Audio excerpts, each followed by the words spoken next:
Man, welcome back. Can you believe it rather? It is 2025. Wow. 2024 just went out the window. But you know what did? The Pull Up Podcast Show. Welcome to the Pull Up Podcast Show. And of course, it's me back for a brand new year. It's the one and only Coach Tony. And hey, we are going to have some fun this year. We got a lot of guests, a lot of beautiful guests coming up, including the one I got for you tonight. It's been great. I'm hoping everyone had a beautiful Christmas. Hopefully everybody had a wonderful, happy new year. Everyone was safe, got an opportunity to see family and friends. And I'm giving you nothing but blessings for the 2025 year. But saying that, let's get started with the show. My guest this time is coming to you. We're going to talk about women's basketball, sports, mentorship, leadership. We're going to talk about all of that. But before we do that, you know my cue. Val, drop it.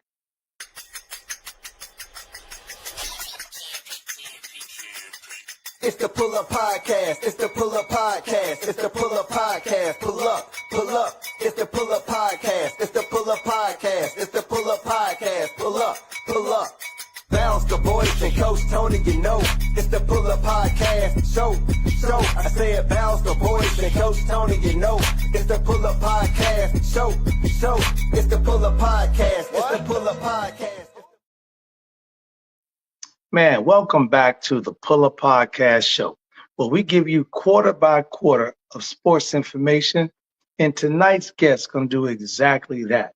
Hailing from the great state of South Carolina, Summerville to be exact, high school, by way of Furman University, where she was a 4-time MVP player. She was Player of the Year of the conference, of the Southern Conference. Then she got an opportunity to do more than that, everybody. She turned professional. Got a chance to go across the pond. Yeah, I mean way across the pond, like Europe, Italy, France. Then came back when the W started up, and she's one of the integral persons who got a chance to be in the inaugural season of the WNBA. So without further ado, my friend, Coach Brown, has bring this show, Miss Rusha Brown. Welcome to the show. What's up, Tony? How are you, Coach? Man, good evening. How you doing? I am doing great. Thank you so much for being patient with me. I've been trying to get to you, but life is crazy. We talked about it, but I thank you so much for. Hey, I know how things go, and I always try to tell my audience and tell people, it's persistence and talking. But with you, and you like my girl, what as we started, so a lot of people don't know, me and Rusha, we got connected way back when this little bitty brand was trying to start out of Atlanta, Georgia, by the name of Infinity. And they were a volleyball brand trying to branch off into basketball. And she and I crossed paths and been connected ever since then. And it's been absolutely wonderful. I mean, 14 years went by quick. Wow. It's been that long, huh? Yeah, 2010. Wow, that's crazy. But I thank you for then and being receptive of what we were trying to do, trying to build out that brand and them first taking on girls basketball when they were just primarily volleyball and cheer. I had to get a little hoop in them. And, so I was a part of that. So thank you for being receptive and helping me spread the word.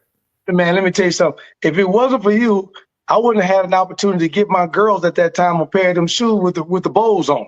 Yeah, for sure. And we were able to get Ivory Lotta. That was the year we got the Ivory Lottas. They were called the illest. The illest, exactly right. And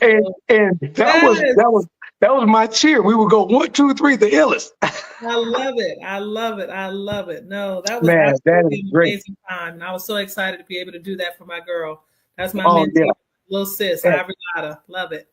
And the funny part about it is that you just continue to stay in that lane. And that's what we're going to talk about tonight. Let's kind of give the audience a little bit about your background coming from South Kakalaka down to Summerville and all that, playing in high school. Did you have like your brother, sister, family, dad, mom? Who was the sports person in the family that introduced you to basketball? Or did you just kind of pick it up? It's ironic because, my father was a huge basketball fan, but I never saw him play or anybody. And I didn't even have any interest in sports until my father passed away. And when my dad died, I wanted to do something that could keep me close to him. He was, like I said, a basketball fan. He loved the Lakers and Magic and Showtime. And so I started playing out of a loss. and basketball ended up being the thing that kept me closer to him and just changed my life. Just gave me an amazing opportunity to travel the world, become a better woman, learn how to leverage relationships and build them. So, basketball was there. It was never about seeing anybody play, but just watching my dad enjoy the game. Oh, man, that's amazing. And then I'm assuming Dad was tall because you grew to 6'2". Yeah, I'm 6'2". Dad was like 6'4". My mom's 5. She about 5'5" now, but I think she used to be 5'7". So I ended up being 6'2". Right. It takes some heels off. We shrink a little bit as we get older. I know. Absolutely. So no, That's it was good. amazing. Love being tall. I'm excited about my height. Wish I had 2 more inches. I know, ain't that right? I'm with you, exactly. So during the high school year, did you have the opportunity while you was playing basketball in high school? Did you guys get it? When did you know at that point that you were kind of like going to be pretty good in this particular sport? And did you guys win a state championship, district, do anything phenomenal? When I started playing basketball, my only goal was to go to college for free. Yes. I didn't have any aspirations. I knew my father had passed away. My mom was now a single mother with me and my sister and my brother, taking care of us and trying to get life and get us what we needed. I was just trying to go to college. So basketball for me was just a way to a scholarship.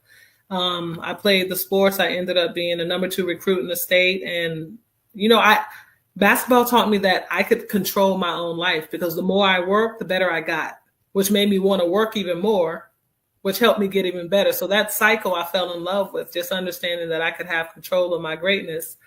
And, it was just so I never thought about professional basketball. Never thought about it. Never thought about it because one, the W was not in existence yet. Correct.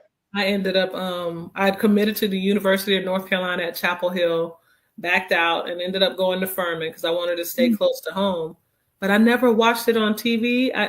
I wasn't really aspiring to do that. But when I got a phone call my senior year, my coach called me in the office, was like, hey, this guy called. And they offered me an opportunity to come and go play in Spain. And I was like, what? You going to pay me to play the game that I love? And right, let me get that paper. Right. In a car. And, it was awesome. So, no, I had no idea that life would look like that. And I'm so blessed to have been able to take advantage of it. Man, that's incredible. I've been down in your back door a time or two, so as I was coaching at Fish, we used to come close. We used to go down to Sumter, way deep down in Voorhees, Yeah. Down in Voorhees and Allen and South Carolina State, Claflin. Yeah, the HBCU circuit. I did all of that, Morris, all that. And it was absolutely phenomenal. So to see you kind of excel past that, because I know everyone talks about Don Staley. We know South Carolina is the brand now, but South Carolina wasn't the brand back then. Mm-hmm. And so what made you choose Furman? Just because, I committed to the University of North Carolina at Chapel Hill, and that was my dream school for the whole time that I was playing. But the closer it got time for me to go, I couldn't envision myself being so far away from home and not being able to get back to my mom and my brother and my sister because, we were poor. So I knew if I got out there, I wasn't going to have a car. Right. I had never even been on a plane. So there was no way I would be able to get back and forth to my family. So I looked over the fact that I had spent some time and looked at some other schools. And Greenville, South Carolina, Coach Sherry Carter, she made me feel like home. So when I went there to visit, my family enjoyed the campus. I looked at it. It was a small school. And again, I didn't have any aspirations for anything beyond playing college. So it didn't matter if I went to a big basketball school or not. I was just trying to get my education and I was going to get me a job. So Furman was the place for me. Right. So, and I'm going to send a super plug out to Furman because, by the way, you don't know this, Rusha, but my kid here at Nashville, Tennessee, JP Pegues, Hillsborough High School, went down to Furman, stayed the last 3 years, and he is now transferred out, gone to Auburn. This NIL portal stuff is absolutely, I tell you what, if you and I had to pull an NIL, let me tell you. Listen, too soon, born too soon. Born too soon. Reparations. I need some pay. Exactly. They talking about reparations. I need to get it right now. We were talking about that undercover, behind the doors, good game, Rusha, handshake type money. Now you not just at put Furman. on a piece of paper. I wasn't even getting that. So I was legit down there just getting my education. Wow, just get that. Now, more than that, speaking of legit, you were down, you came out right around the time I did, 1994, and which is crazy. Most kids at the time go to college and they end up on one side of the ball, either defensive or offensive.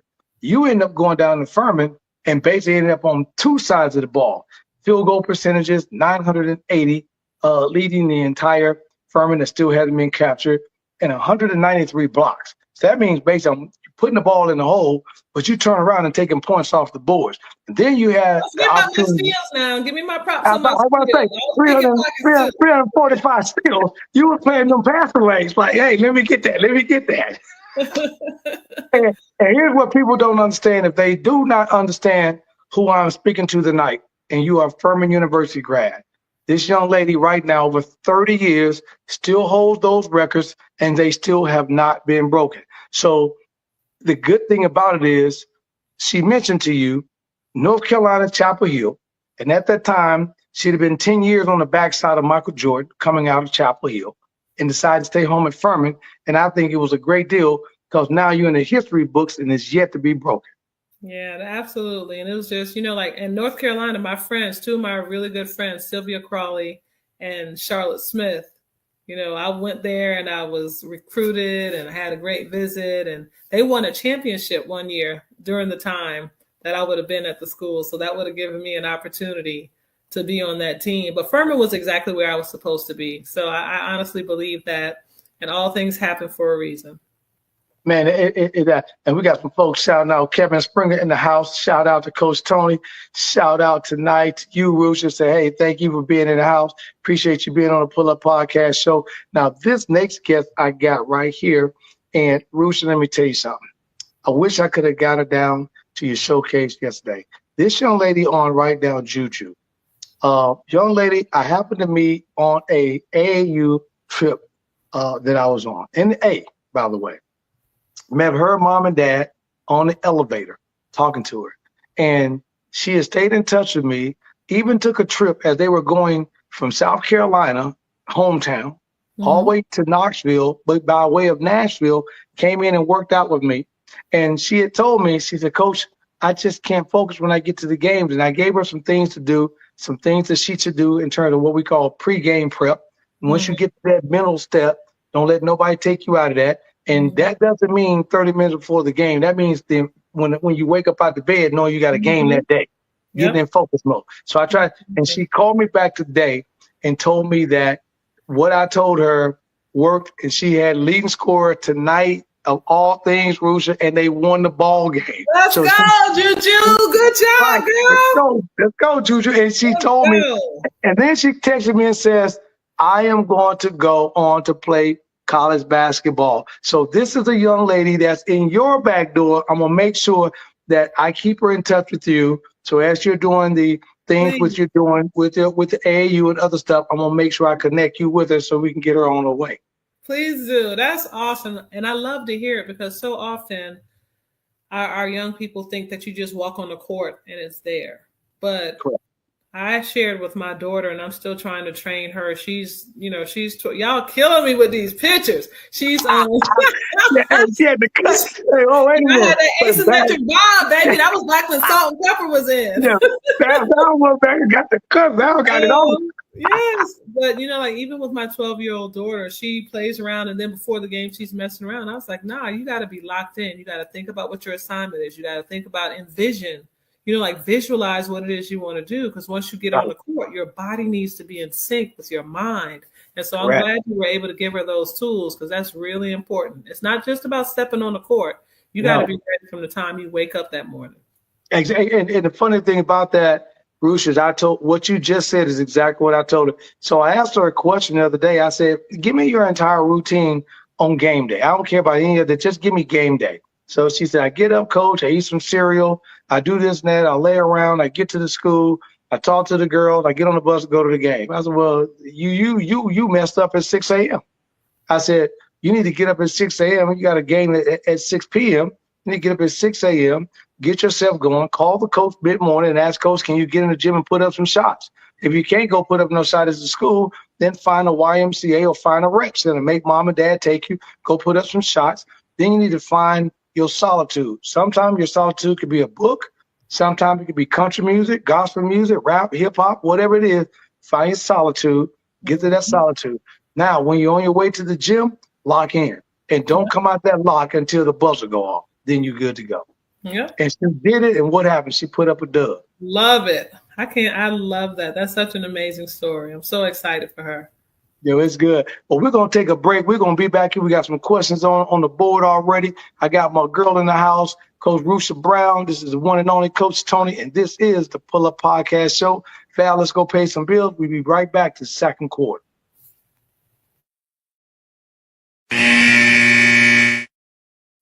Are you a small business owner looking to grow? Introducing the Key Spot mobile app.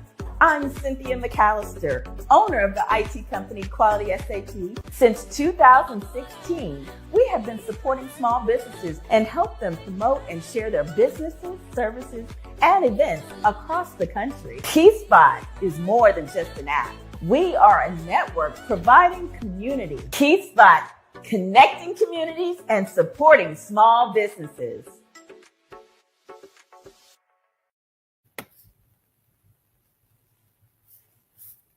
Man, welcome back to the Pull Up Podcast Show. This is your boy, the one and only Coach Tony. Make sure you do a few things for me. Like the show, share it with family and friends, and do one more important thing, and that is hit the subscribe button.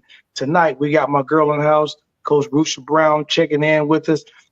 We got LaTanya Luther. She said, mental preparation is the key to success for everything that you do, and that is correct. I don't care. That's my little sister.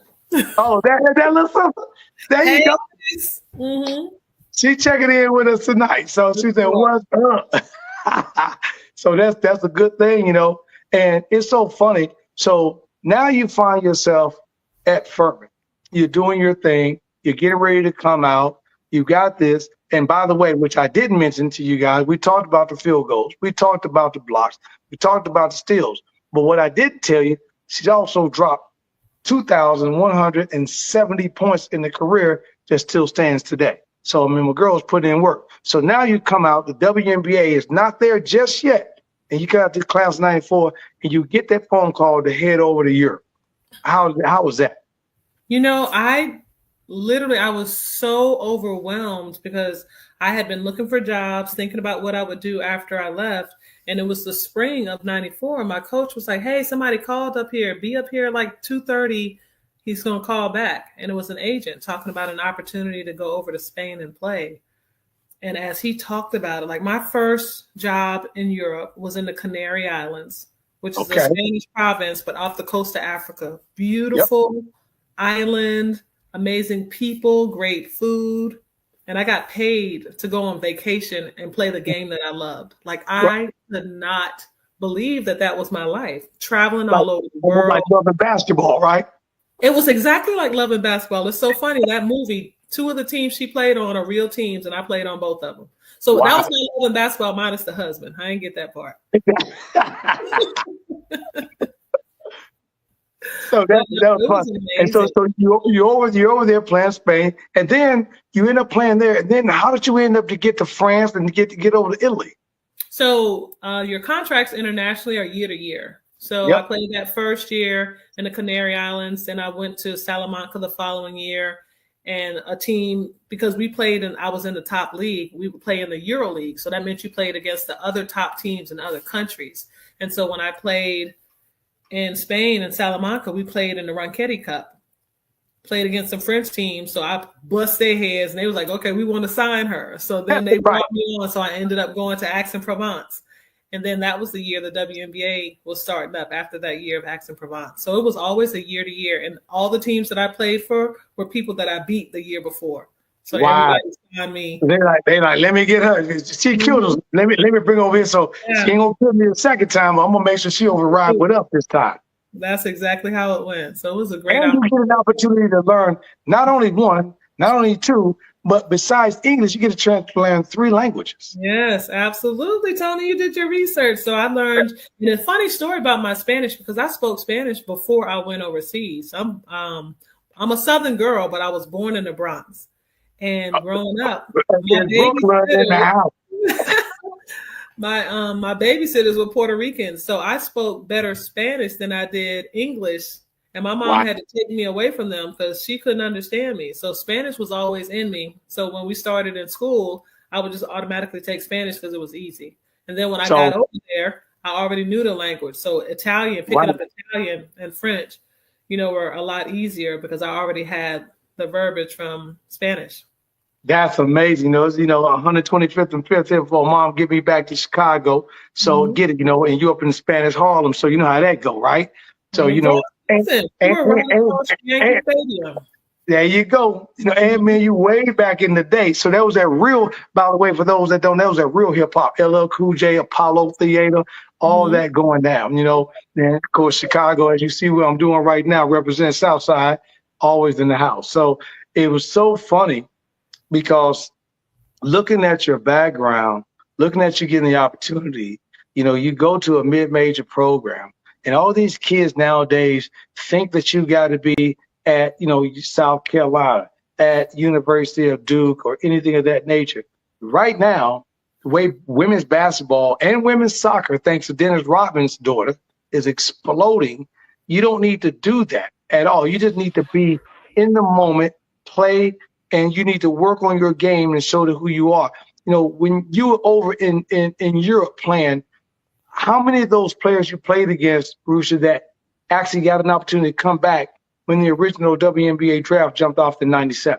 It was very few. And the crazy thing is, I was over there with Cynthia Cooper. Cooper had been playing over there in Italy. So there were a few, but only the stars. And that first year, Tony, there were 96 women in the entire world that played in the WNBA. Now, did y'all hear that? I hope y'all just heard that. We didn't say like it is that. We said 96. 96 women in the entire. So right now we're 320 some million people in the United States. We're talking about 96. That ain't even 1%. That may be like.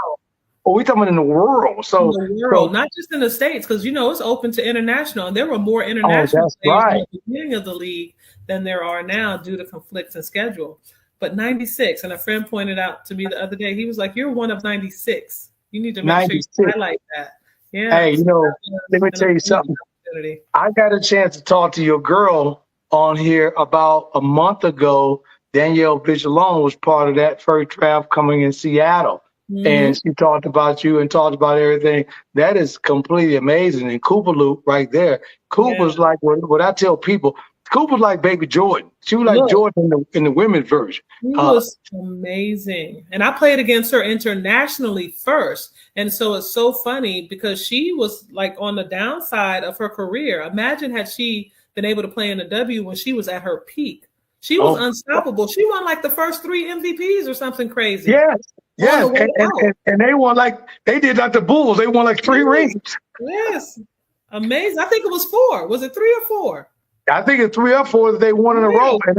And her and Swoops was like ridiculous. Absolutely. She and Cheryl Swoops and Tina Thompson. And Tina Thompson, Grandmama. Right. She was the original Grandmama before Grandmama came Grandmama. So yeah, it was amazing. I mean, that's amazing. So then you end up getting the call of a lifetime, coming home, and of all places, you go from South Carolina, now you got to shovel snow, like I did, and head north to Cleveland. How does that go? You know what? The blessing was the WNBA's played in the summer. So I was playing overseas, and then I would only be in Cleveland for the summer. So I never spent a winter in Cleveland except for the one year when I tore my Achilles and I had to stay to do rehab. And even when I was there, I was like, if y'all want me to go somewhere, somebody's coming to get me and take it because I'm not driving in this. I know I can't drive in ice or snow. So what I'm going to do is to keep everybody safe. Y'all come get me, take me where I need to be, and it's all gravy. And I see you got that tattoo, as they say, that Achilles or that knee. If you an athlete, you ain't had that Achilles or that knee, you ain't really played hard. Listen, I'm around here now with an ice pack on because this knee is crazy. My Achilles, I was lucky. I didn't do a complete tear. I just had a partial. But I definitely was in the space where, the pain was there, walking around in that boot, having to do that rehab. It was there you go. I was casted all the way from my bottom of my knee all the way up. I ripped the AC and the MC. Jeez. So, I knew. And it was just, and I was like, career over. And lucky the doctors that put me back together. I'm still playing with my basketball team today. So the only thing about it is, right now, Rooster, I ain't getting no rebound. I'm a shooter, but I ain't getting no boards. Yeah, I ain't mess with y'all. I don't even play. I messed around this weekend and my knees swollen up now from messing with those kids. So I'm talking and directing is what I do now. Right, talking and directing. Mm-hmm. That's good. So here's the cool part about you get a chance to go to Cleveland at that time. You guys are coming in. The WNBA is putting everything together. Everything is like really excited. They're not sure the NBA is going to jump behind it. And you also come in the league with Michelle Edwards. You get a chance to come in with Janice Braxton and Eva Nakova, who was like one of the leading scorers for the team at that time. How was that opportunity? Because you stayed with them, I think, 6-7 years before you went to Charlotte? I was in Cleveland for 6 years. And that first year, like my vets were Janice Lawrence Braxton, Michelle Edwards, Lynette Woodard.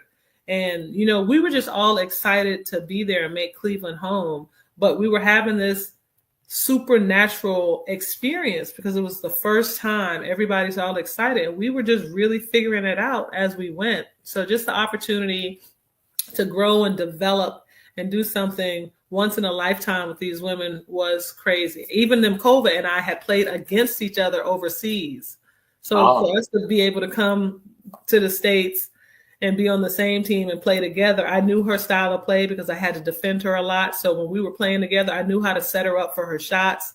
I knew how to post the way she liked to pass, all that stuff we already had because I'd studied her, so. And that's the key. And if Juju and all of them still on there and some of the, I got questions popping up. What Coach just said, I just told him, I came out of practice tonight. We got a big game tomorrow night. And I told the kids, go home, turn the internet on. Everyone's got social media now. Pull up the team we got to play and study. If you don't study your opponent, how are you going to beat them? You got to know what their tendencies are. You got to know what they do. Yeah. You got to find out their weaknesses. You got to know if they're going to go right all the time and drop over their left shoulder. You got to know if they're going to hit you with a crossover, a pump fake, a jab step. You got to know that. But these kids, they don't want to do that right now, Coach. They want the easy route. They want to pull the three. They want the layup. They want the ooh and the ah without the hard work. There's no easy way, though. You can't cheat the hustle. You can't cheat the grind. So it's always my experience to let them know you can't cheat the game. The work that you put in is going to come out when you walk on the court. There you go. Coming through that time, who would you say was probably the toughest player that you had an opportunity to face at that time when the league started? I got to start with that trio in Houston, like Cheryl, Cynthia, and Tina. Yes. I had my best games playing against them because I did not want to be embarrassed. You want to play well against everybody, but they were so good. Right. That between them and Charlotte, I had my best games between Houston and Charlotte. So I was really always excited to see Tina across the court because I knew she could do everything. Tina's going to shoot the three. She can get to the basket. She's super strong and could post up. She had the mid-range. She could do everything. So you had to be ready. I'm telling you, for these young players that don't get it, when I say Baby Jordan, I'm not joking. Coop was like the Jordan of the women's basketball, could do this, that. It didn't matter. And she put Houston on her back, to get them rings was crazy. But if you had to go back and look in that book, open it up real slow, what would you think that would be your most memorable game that you had while you was in the league? And, I won't even say playing wise, because I don't even remember how I did this night, but my first time playing in the Garden. Ooh, the Boston Garden on the parquet? No. Madison Square Garden. Ooh, you went to the Mecca. You went up on 42nd. Yeah, you went up on run out on the court and to see Denzel and Queen Latifah and Penny Marshall and Henry Winkler, don't forget Spike Lee. Spike always was there for sure. Yeah. And just to see all of these superstars that we saw watching the NBA, watching the men's game, they were there watching us. So I literally remember like not being able to focus during warm-ups, like, oh my God, y'all see Denzel? Like we were pointing out the stars, and I had to be like, oh, you got to get to work. So when we talk about that visualization, that was a time where I was pulled out of it because it was just so overwhelming to see all the superstars, and they were there to see us. So that was one of the moments that I remember that I'll never. That was one of my greatest moments.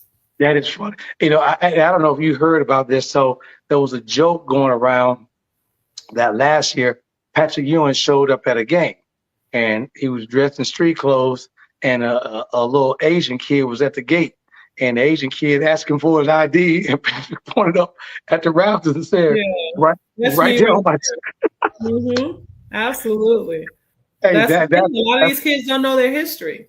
Don't know their history. They want to play the game, but don't know the game. And I tell my young players right now, and I go to AAU practice, I said the difference between you guys and what we did, I can go back to the 60s and talk about, Kareem Abdul-Jabbar when he was Lou Alcindor, talking about all those guys at that time. Bill Russell, I said, if I go past Kobe with you guys, y'all don't know who played the game, period. I got to explain some of the guys. So that's, and I hate that the game has changed that way. It's evolving, but it's a little bit different. So we're here on the Pull Up Podcast show. It is halftime. Coach's going to take her team in the locker room. I'm going to take my team because I'm definitely got to win this game. We're going to be back on the other side. Val, let's pay a few more bills. We'll be right back on the Pull Up Podcast show.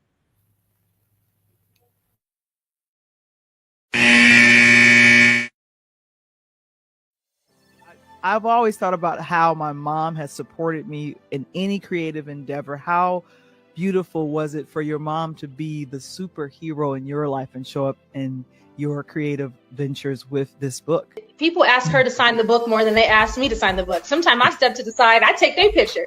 And, we have to celebrate our mothers. We got to celebrate our beginning. So she comes out with me. Every event, she is there. Even when I tell her she does not need to come, she will show up in the parking lot. And I'm like, oh, okay, you coming? Okay. I'm like, all right. Right. And she got a bottle of wine in her hand. What in the world? Why are you giving her alcohol? No, I'm just saying. She showed up in the parking lot. She got a bottle of wine, nice wine. She's going to set it down. She ready for the show, Val. You know what I'm saying? Because the funny part about it is, CJ, I've actually talked to Val. I'll talk about, writing a book myself called My Man's in Them. But, I love it. And look at Val. My man's in them. My man's in them. But you got to read the book. You got to read the book. But it's a play. CJ, I apologize because Val should have dropped some old Dub C so you could have came out crip walking. You know what I'm saying? I'm not flamed up right now. I got to hold on. Trying to get me shot. Going back to school tomorrow, like, I saw you, Miss Charles. I saw you. I mean, I can crip walk, so please, but I'm kind of, authoring right now. You guys are funny.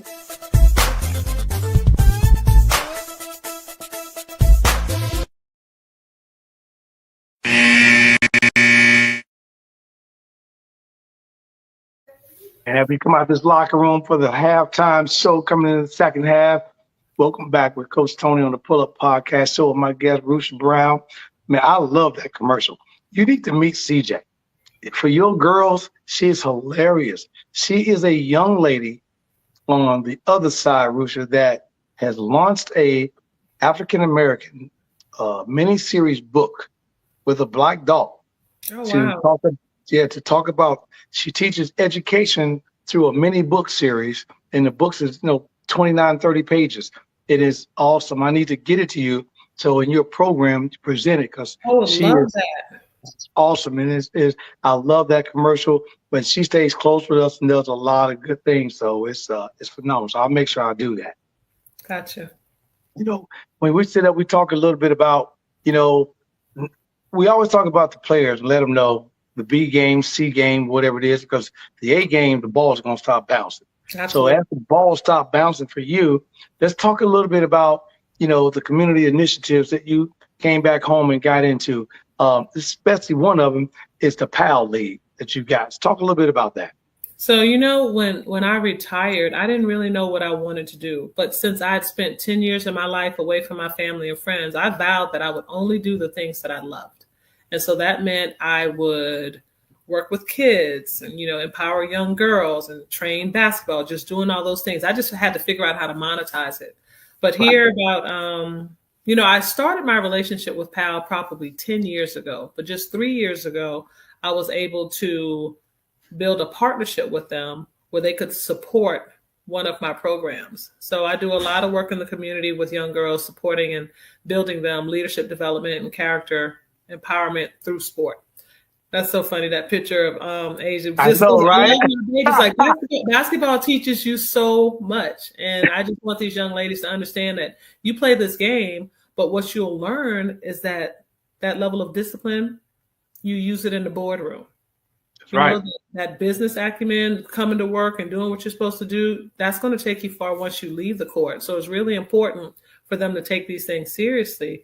So I've just always been excited. And with PAL, they wanted to support young girls in sports. The National Police Athletic League is an organization where the police officers and everybody, they have these leagues in the various cities chapters, and they do a lot of things. But just like anything else, is a lot of times a lot of boys. But the PAL organization, they are committed to young ladies as well. And so when I talked to them about my Play Like a Girl program, they were excited to get behind it. So we're embarking on our 3rd season of traveling. So in the summer times, my program, Play Like a Girl, goes into 8 cities, 8 WNBA cities. And we'll host a free basketball clinic run by WNBA players. We'll try and collaborate with the city, the team in the city, get the kids tickets. So not only will they have an access to us, but be able to go to a game and see it up close and personal, and just try and get that love in their hearts so they can understand that, we've been there, we know what it looks like, and we'll share with them and talk to them about our different individual paths. And it's so funny because the thing that we look at as these kids are trying to envision what it looks like. And a lot of times, if you don't know somebody who's done it, you are creating a path and you don't even know what that should be. And so we want to get there and give them the guidelines and help them create their own path by letting them know what it looks like. So we have such an amazing time because every city I go into, it's a different group of women. So you can imagine it's 6 women that I hadn't seen in a while. So 1, we cutting up. 2, we having a great time playing basketball. 3, we're empowering the young ladies and talking to the parents about what it looks like to lead them and guide them. So we're super excited about what that looks like. Every city I go to, it's another group of women. So every year, moving into our 3rd year, I'm just even more excited because we're coming to Chicago. I told Val we'll be in Chicago this year. So I gotta be on that one. When you go, you gotta be like, Coach Tony, drop whatever. I gotta go to the crib. I gotta go home. I need to be a part of that one. Yeah, look at Tammy Bagby. I'm sorry. Hey, that's my girl. Here's what's so funny, Roos. Here's how this small circle, because Tammy my girl too. So that is hilarious. Yeah, hey, Tammy is like, she's doubling up right now. Oh, Miss Cheney University, Yes, absolutely. And I love to see my sisters get opportunities and shine and be able to do the thing because we all support one another. So we've had conversations about life paths and what we can do moving into the next phase. And so it's just really, I guess, a blessing. I can't even put as much into it and say how incredibly blessed I've been to meet the women and men that I've come across, but the people that want to continue to work and get better and make sure we're positively impacting the next generation of ballers. Right. And I tell you, I'm going to send a big shout out to my girl who's going to be on the show next week. Said she talked to you right before you guys put together to Play Like a Girl. My girl, Shelly Rossi, sitting on the West Coast up at Sacramento town, Sacktown. She's crazy, by the way. I can't wait because she's a hoop. We were on the phone last night for about 45 minutes just cutting up. And she was like, as Rusha was getting to Play Like a Girl together, I was working with her on some things. And so that's really good because I'm all about celebrating the women who are in this space. Because what gets me upset, and you'll be mad about this. So we're at a game earlier this year, and I was sitting behind his brother, and high school game. And he was talking about, the girls are trying. And he was like, man, I can't wait to get this over so you can get the real game. I go, what you mean the real game? He's like, oh, man, ain't nobody watching no girls basketball. I said, yeah, that's you. I said, your answer should have been, you don't understand girls basketball. and that these young girls out here performing the best of their ability. And I said, the crazy part about it is, if this boy game wasn't going on, I guarantee the girls still have a good crowd. And he couldn't say nothing. 3 or 4 people looked at me, and one lady says, "Thank you, Coach Tony, because that guy comes here every week with his child, waiting on the boys to play, but he always got something to say about the girls." I said, I just hate that, because right now, if you are a basketball fan and you're not up on women and the explosion of what's going on with soccer and basketball, you're not a basketball fan. I don't care what you say. Yeah. And that's the thing, because honestly, we have the purest form of the game because we are not dunking all the time. Like, exactly. You literally got to be more creative on how you get open, more creative on how you get to the basket. Like the way you play in defense, it's about schemes, it's about plays. Sure. It's about teamwork. So the truest form of the game is the women's game. I love the men's game as well, because I love to see the athleticism, and you have some very creative people there too, but the women have no other choice. And just to see that creativity. And anybody, like you said, that's a real fan of the game, they love the women's game. Exactly. They understand. One thing I learned when I was working with the Aces and the Sparks is that we had a lot of people who had not seen the game, but once we got them in the building, they became real fans because they saw the work, they saw the passion, they saw the skill set of the women. So that was one of the things that just made a huge difference. Never once had we had somebody come to a game and be like, yeah, I don't like this. Right. Not one time. Like, yo, this is crazy. They're trying to figure out how to get back to the next game. How they going to get back? Yeah, calling me for tickets. Nope, go buy your tickets. First one is free. Now that I got you hooked, go pay for it. Mm-hmm. It's like your boy Nod made you look, right? Made you look. Yes, absolutely. So, and it's funny that you say that, because my girl, Danielle Vigilante, so, LA Sparks assistant coach, I had her on about a little over a month and a half ago. And we were laughing and joking. I told her I had you coming up. I was trying to chase you down. God bless you on the, the surgeries and things you had to get through. And I'm so glad that all that was good. I was praying for you. But, it's so funny, because when you looking at all of this, Coach, now you get to excel in some spots that a lot of the guys don't get to.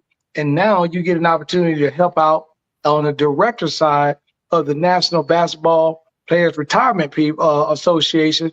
Tell us a little bit about that, because I see your boy Spencer Haywood's out there, Eddie Gill, Bob Elliott's around there with you, Nancy Lieberman. That's my girl. I love watching her, listening to her, and of all people, Tennessee's own Sean Marion.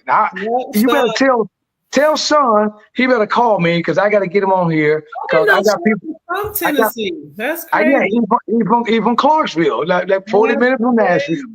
Okay, no. But you know how we do, Rusha. We'll move somewhere and rep that new city. Okay, yeah, that's the thing. Because I'm from Charleston. Here I am in Atlanta, and people think I'm from Atlanta, but I've been here so long. And I'm sure he's from Clarksville. He rep Phoenix. Yeah. I'll definitely bring it up to him next time I talk to him, because we're on the board together, so we have these conversations.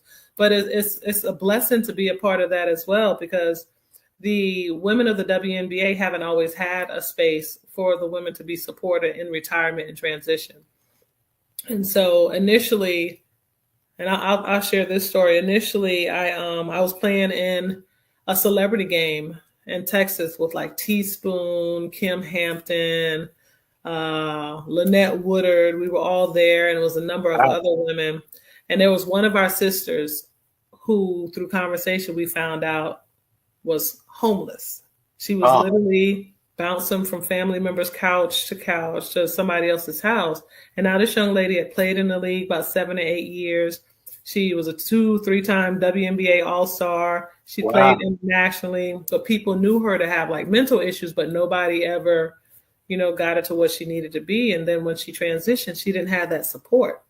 Mm-hmm. So I went to the WNBA, and they, they're focused on the current players.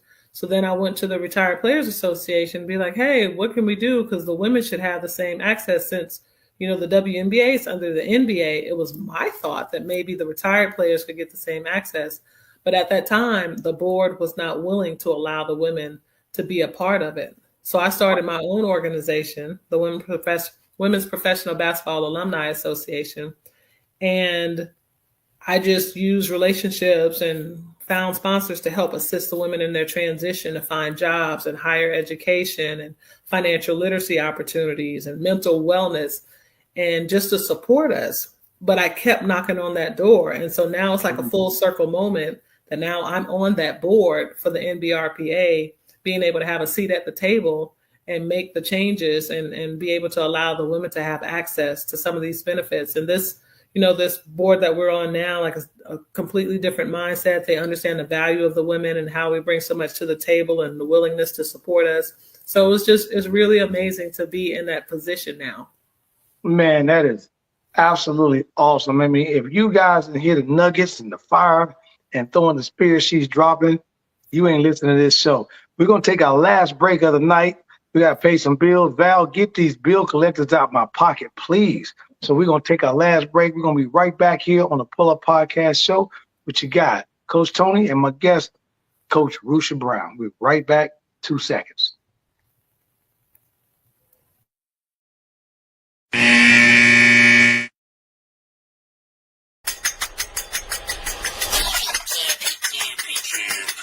Hey, it's your main man, right back at you, coming live here from the Rise Studios.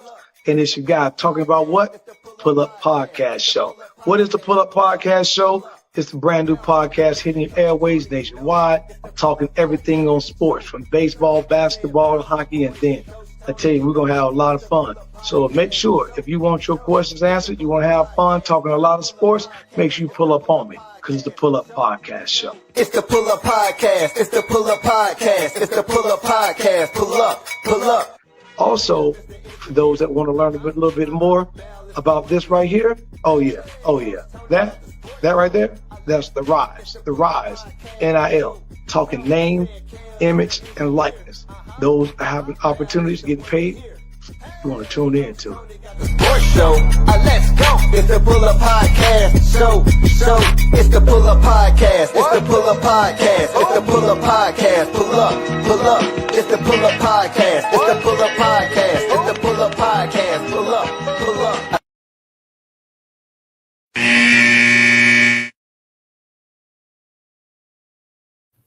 Man, welcome back to the Pull Up Podcast. By the way, Rusha, my nephew dropped that track you just listening to.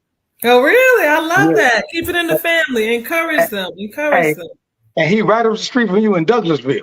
Oh, wow. Okay, I might have to holler at him. Yeah, so he doing his thing, and I love it. It's great. And little sis, by the way, said, thank you, persistence and passion. And I'm so proud of you, big sis.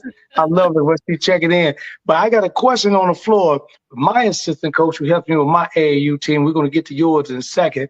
No, Coach Justin says, Coach Brown, do you feel like Caitlin Clark impacts the WNBA was justified based off her talent, or was it just simply because the WNBA hasn't had a woman like her in her perspective like this before?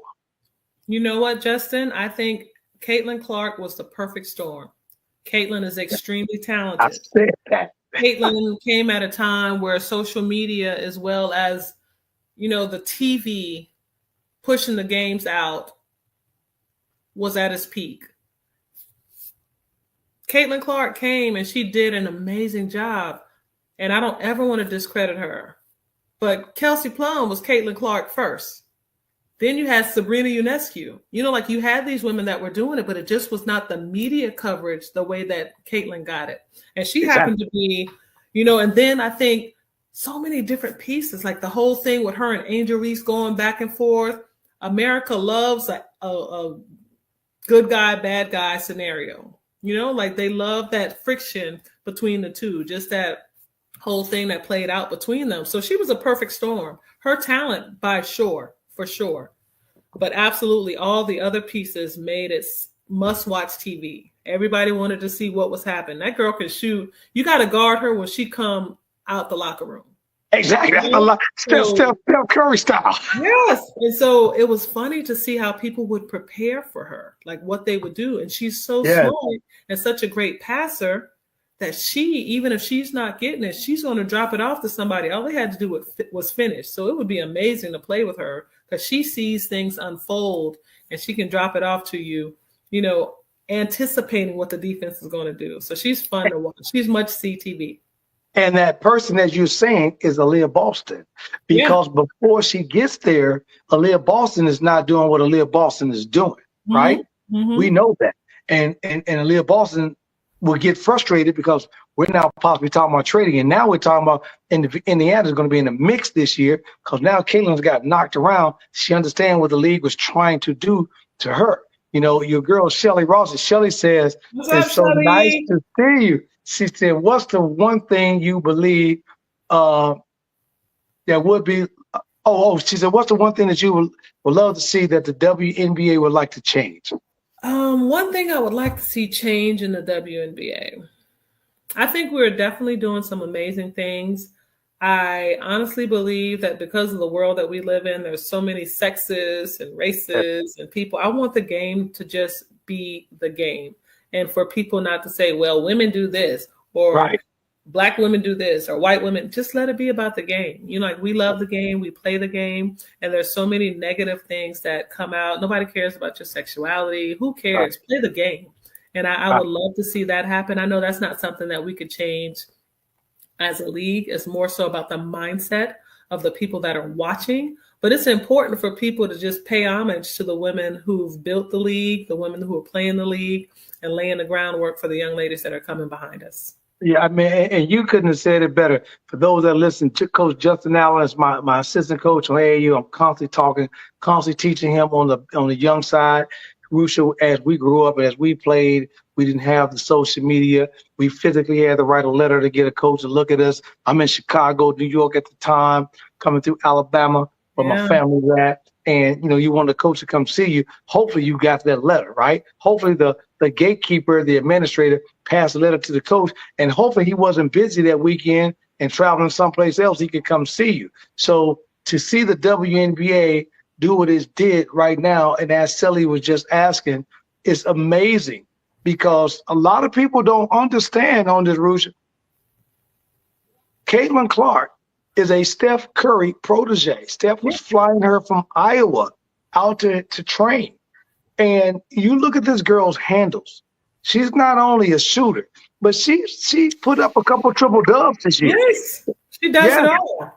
I've even watched her rebounds. She reads the court very well. And she'll get rebounds because nobody else is paying attention. She's right over there. So like I tell you, she's must-watch TV. She's incredible. She does so much for the game. And she's going to have other players stepping their game up too. Like there's so many amazing women in our league, but she definitely does something different. But again, a perfect storm with everything that's going on, with as talented as she is, all the hype in the media that has gone behind her, that has pushed her name and her brand. Amazing. Yeah, it's been amazing. And speaking of amazing, you've done some incredible things on a global level in terms of leadership. Oh my God, that's my daughter. That's Morgan. I know that. You love Val. Val on my team. See, we go get them pictures like that. Talk a little bit about the showcase you had yesterday. Tell me a little bit of 125 people, what you wanted, but girl, you had the gym packed out. 165. Oh, wait. We gonna pause for a second. Val, if you got that queued up, let's play the clip real quick. What Ruth was talking about yesterday when she had the camp. Let's drop that so everybody can understand what we're coming. Drop that for us, Val.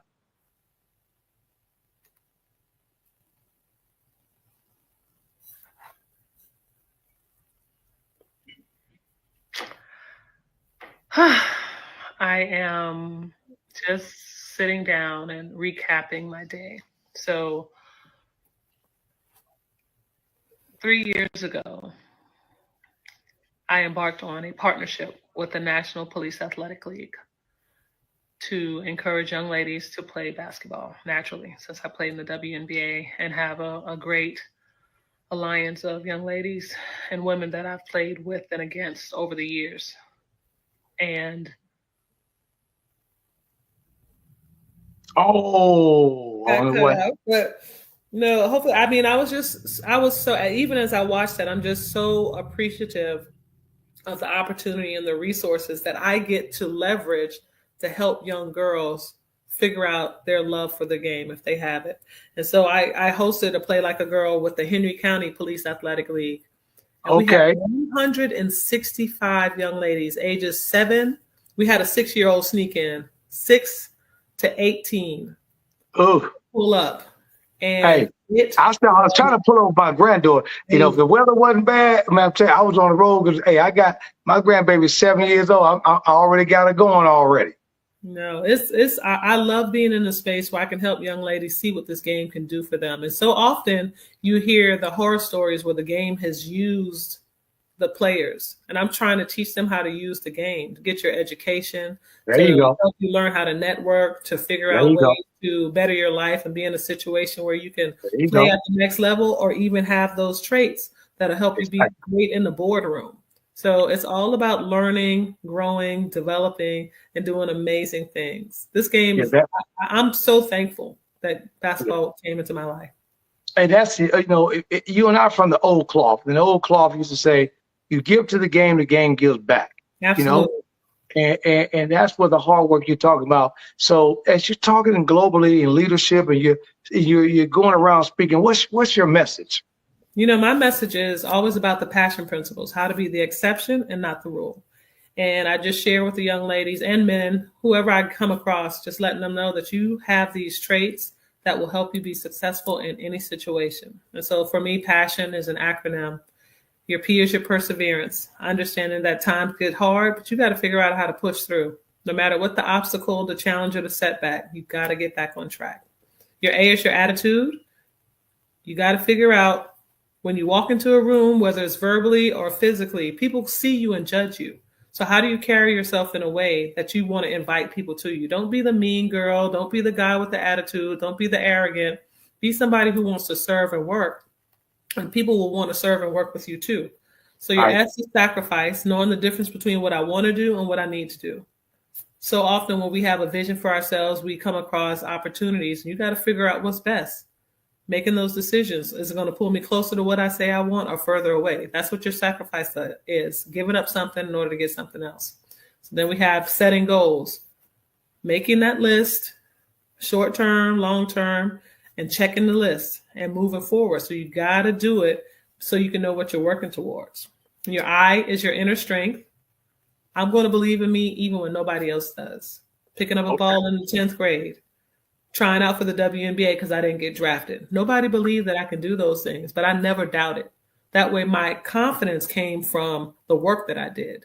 That's why I could believe in myself. And your O is optimism. Turning every negative situation into a positive, because life can't be about wins and losses. It's got to be wins and lessons. Either I win or I'm going to learn from a situation so I can be better prepared the next time. That's what your optimism is, having a positive mindset and getting something.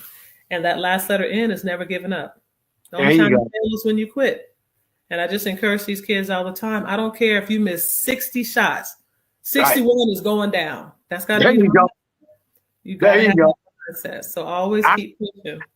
I knew that N was never giving up. It's funny. I just came out of practice tonight, and I was so pissed at my girls. And I was talking to them about that. And I said, I don't care if you miss whatever you got going on. You can go 0 for 17. But if I call that set and that comes off of a double staggered and you come off the curl, pull a jumper, because you may go 1 for 19 and the one shot you make, it may be a game winner, you know, and you got to look at. And your girl Shelly says she just received a grant to host a skills clinics. That's because she's up in the Bay Area for both boys and girls, you know, and whatnot. And she wants to simply know, what must she do for holding these clinics that she can keep the focus and the fun versus winning? So, and that's the thing, I think about the little things you got, and y'all killing me. Look at my baby. But Shelly, I think one of the things that's really important is having them have little games within the game. It's not always about winning. How do I get better at dribbling? I want to do a fun ball handling drill. I do stuff with my girls. I coach my daughter's middle school team, and we do stuff like dribble tag. They're having a good time. I love that. I watched a video with Minnesota. They were doing something, and they were playing not dribble tag, but it was something where the ball was on somebody's back, and when somebody moved, they had to chase them before they get out the 3-point line. It's about little wins, about little things where they're enjoying the game and not feeling so criticized when something doesn't go well. So it's really important for them to have fun and not have that pressure of, well, if I miss or make or turn the ball over, next thing, move to the next thing. So just try not to focus on those negatives. And Shelly, I need to holler at you. I'm coming to the Bay for NBA All-Star, and I want to do a girls clinic. So I'm gonna call you. I'm gonna reach out to you. And you need to get at me too, because I got my own school. Of course, obviously here, I shout out my school, St. Cecilia High School. We got my middle school. So let me know. I told you we're gonna bring it here to Nashville. So when you come to Nashville, I got you. So we can do the same thing. I definitely want to do that. Yeah, Coach Parker, what's up? I want to shout out to you. You know, it's been great. And we're going to leave you guys before we get out of here on one last message. Where is the women's sports going? Or where would you like to see it go? Because right now, we know the life in the men's house, right? We're looking at men's football, basketball, the NIL, the transfer portal. It's crazy. But here's what people don't get. It's not happening so much on women. The girls are happy where they're at. And I'm a huge Juju Watkins fan, right? And Coach Hamby done set her up. He got her rocking and rolling. But you got Juju Watkins, you got Kiki Reese that's going on. And my girl, unfortunately, my girl at UConn got hurt last night. I hated to see that. Down again. And Becker.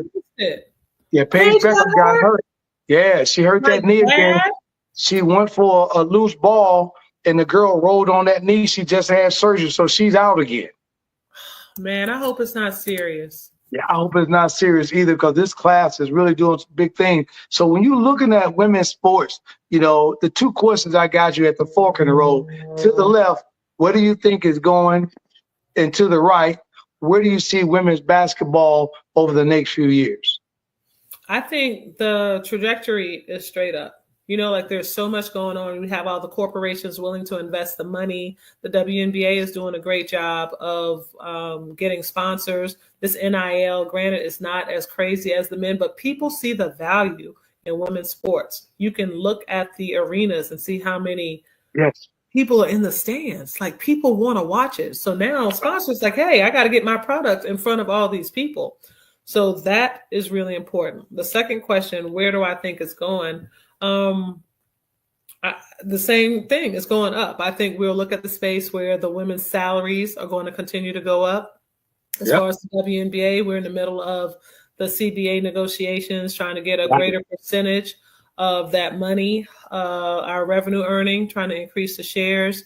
You see the women and their personal brands being taken more seriously. You look at Asia Wilson just did the Nike deal where she's the highest paid Nike. You know, like all this. Juju just got the huge Gatorade. Yeah, she got Gatorade and State Farm deals. She with Jake from State Farm. People are investing and people want to see it. And I'm in a lot of sports chat groups, and these men are talking more about women's sports than they ever have been before. Yes. Because people are watching what's going on, and this is must-see TV. So I'm so excited to have been a part of it and just to see how it's grown and what's going on with these women. I love and support everything that's happening with the W, and will continue to do my work here in the grassroots. Well, good. You know, before we get out of here, I want to tell you that I personally love you to death. I thank you very much. 15-year friendship, 15-year connection. And I want to personally give you my flowers, because without people like you, without Coop, without Swoops, without the people, without Tina Thompson, those guys in the earlier stage setting up these young women, basically 30 years later, 25 years later, rather, with the Dub, they don't see what you guys put the hard sweat and tears through. And I think that another 20, 30, 40, 50 years is set to come because of people like you on the inside working very hard for them.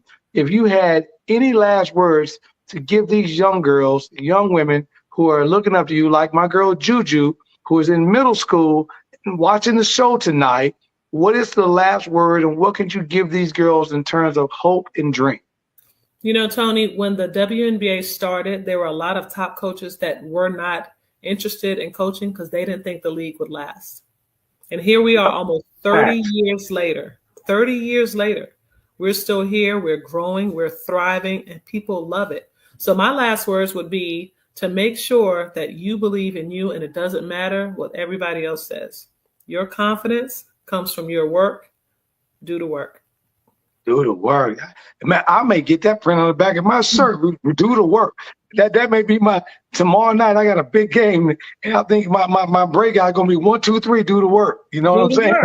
Absolutely, Tony. Thank you so much for this opportunity. Well, let me tell you, I love it. Thank you. I know I had to chase you down, and you see, I wasn't gonna stop. I'm like, girl, you gotta get on here. Perseverance. I tell them all the time, it pays off. And this ain't the last time. I want you to come back when you got some big things. I want to make sure that you connect with me. I want to set Nashville up. I want to make sure, because we're in the, as they call Nashville, we're the new Chicago. So I want to make sure that these people that are here right above you get an opportunity, because basketball is live here in the state. And we're doing some big things. I had Coach Spencer Richardson, who are doing some big things over in suburb of Nashville with a lot of the women. Alicia Clark still in the WNBA with the Vegas, Aces. She's from Murfreesboro. So we got some big things that's coming up. And I need to make sure that I put a showcase on here in Nashville for these young girls and let them know we support them too. So you and I will be talking behind the scenes on that. I love it. I'm here to support whatever you're doing, brother. Thank you so much for the opportunity to be here. Well, I appreciate you guys. And again, thank you for checking in. And exactly as you see, as we put up the Rise, NIL, if you would like to understand how that you can be a part of branding yourself and your brand with a lot of brands that's out there looking to pay you, then check into my sports marketing agency at the Rise NIL. That's www.therisenil.com. Tomorrow, and by the way, Rusha, we do a couple of things here. Tomorrow, me and my girl Val, we do an entertainment and music show called Interludes Talk on Tuesday. And tomorrow night, we're going to talk about, of all things, the Oscars that just happened, So we got to talk a little bit about that. And then Val, she's done a unique thing as well. She had an opportunity, Rusha, to write a book. She was going through some things that she was going through a few years ago, pre-pandemic, and she talks a little bit about how being a DJ, a physical DJ, saved her life and then brought her into the world of podcasting. So, it's absolutely awesome. And Val has been with me doing some big things. So we're looking forward to that. And speaking of your girl, Shelly Rawson, because we'll be talking to her. That's my guest next week on the Pull Up Podcast show. So if you guys got an opportunity to talk tonight with my girl, Rusha, make sure you pull up next week when I got Shelly on the broadcast tomorrow next week. We're going to talk a little bit about what she sees from the NBA perspective and the women in that seat. So I appreciate you guys very much. So, Tony, thanks again for the opportunity. I had a great conversation. Thank you so much for the light you are shining on our league and just all the amazing people in sports. So you keep doing you, and I'm here to support. So let's stay in touch. Hey, all I need you to do is get me an WNBA franchise in Nashville. Well, we're working on it. Nashville's a hot city. It's coming, I tell you. Well, once again, Coach, I appreciate you. Love you very much. Thank you for your time tonight. And everybody, I appreciate you checking in on the show. This is the Pull Up Podcast show. It's your boy, Coach Tony, but you know my words. Peace.